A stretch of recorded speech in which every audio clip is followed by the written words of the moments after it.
hotel guests brush their teeth with dead body water for 19 days. That's not an exaggeration, that's literally what happened at the Cecil Hotel in 2013, and somehow that's not even the weirdest part of the story. A 21-year-old disappears from the most cursed hotel in America. 3 weeks later, maintenance finds her body floating in the rooftop water tank. But before that discovery, the LAPD releases security footage that breaks the entire internet and spawns 1,000 conspiracy theories. We're talking about elevator doors that don't close, hand gestures to invisible people, and the 4-minute video that convinced millions of people they were either watching a mental breakdown, a demonic possession, or evidence of interdimensional travel. I'm about to tell you why all of these people were wrong, why this case is more about us than it does about ghosts, and why the truth is somehow more boring and more terrifying than any conspiracy theory. Right, let's start by setting the scene here. Elisa Lam, a 21-year-old Canadian student from Vancouver, studying at the University of British Columbia. By all accounts, she was smart, creative, and even had a blog called Other Fields where she wrote about life, fashion, and just normal young adult stuff. But here's the thing, and this is important. Elisa had bipolar disorder. She was on medication for it, she was managing it, but this detail becomes absolutely crucial to understanding what happened next in the case. So in January 2013, Elisa decided to take a solo trip through California. She's planning to hit up San Diego, Los Angeles, Santa Cruz. Basically a little West Coast adventure. Sounds pretty normal, right? That's totally reasonable thing for a 21-year-old to do. Except she booked a room at the Cecil Hotel. Now, I need you to understand something about this hotel.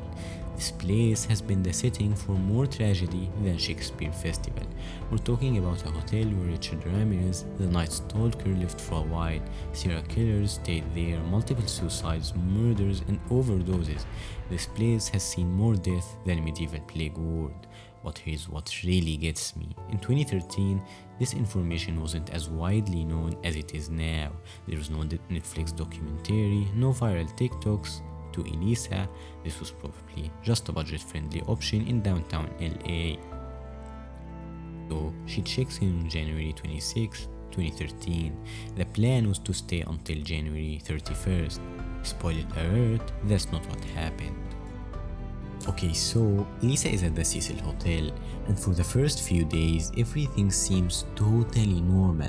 She's posting on social media, updating her blog, sending messages to friends and family back home, just regular tourist stuff.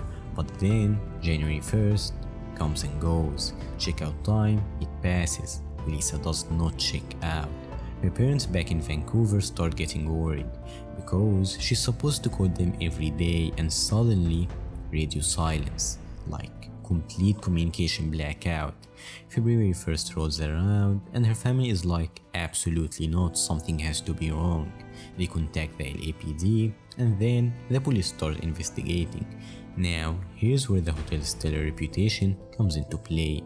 The staff at the Cecil are just like, not super concerned about a missing guest, which honestly, when you're running a hotel where people regularly disappear under mysterious circumstances, maybe that's just like a normal Tuesday for them.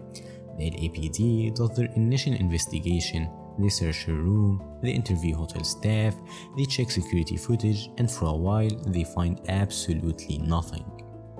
But then, and this is where our story takes a hard left turn into Weirdsville, the police decide to release some security footage to the public, hoping someone might recognize Elisa or have information about what happened. And that's when the internet collectively lost its entire mind.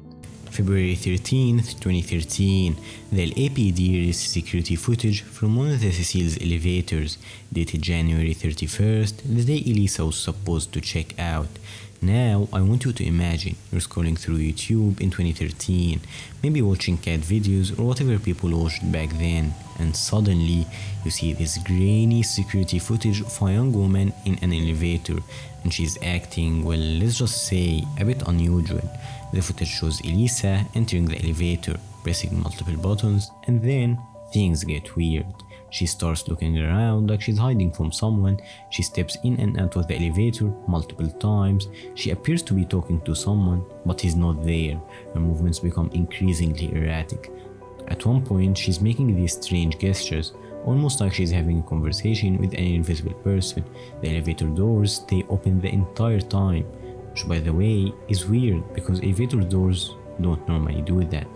So the elevator video is making its round on the internet. People are coming up with increasingly unhinged theories, and meanwhile the LAPD investigation is just kind of stalled. But then February 19th happened.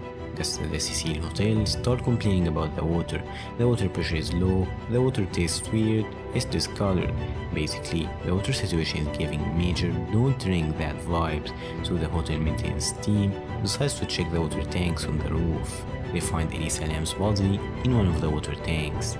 Let me repeat that because it's important. She was found in a water tank on the roof of the hotel, a water tank that supplies water to the entire building, which means guests had been drinking, bathing in, and brushing their teeth with water from a tank containing a decomposing body for over 2 weeks. I'm sorry, but can we just acknowledge how absolutely horrifying that is? Like, forget all the conspiracy theories. The basic facts of this case are nightmare fuel. Okay, so now we know where Elisa was found, but that just raises approximately 1 million more questions. First being, how did she get up there? The roof access was supposed to be locked and alarmed. You needed a key card to get through multiple doors, climb a ladder, and then somehow get to this water tank. Second, the water tank itself. These tanks are heavy, industrial-grade containers. The lids are not wide, and designed to keep people out, not be casual swimming pools. Third, if this was suicide, it's possibly the most complicated suicide method ever. If it was murder, how did someone get her body up there without anybody noticing? Fourth, where are her clothes? She was found naked in the tank, but her clothes and room key were found floating with her, which raises questions about the sequence of events. The autopsy results came back, and they're somehow both conclusive and completely unhelpful at the same time. Cause of death, drowning, no signs of trauma. Toxicology shows she had her bipolar medication in her system, but at lower levels than prescribed. And here's when I'm gonna share my completely unhinged take on this. I think the obsession with making this case supernatural or conspiratorial actually does a disservice to understanding what probably happened. Alright, time for some potentially controversial opinions. Take number 1 being the elevator video. While creepy as hell, it's probably just showing someone having a mental health crisis. If you've ever seen someone experiencing a manic or a psychotic episode, the behavior in that video is not that unusual.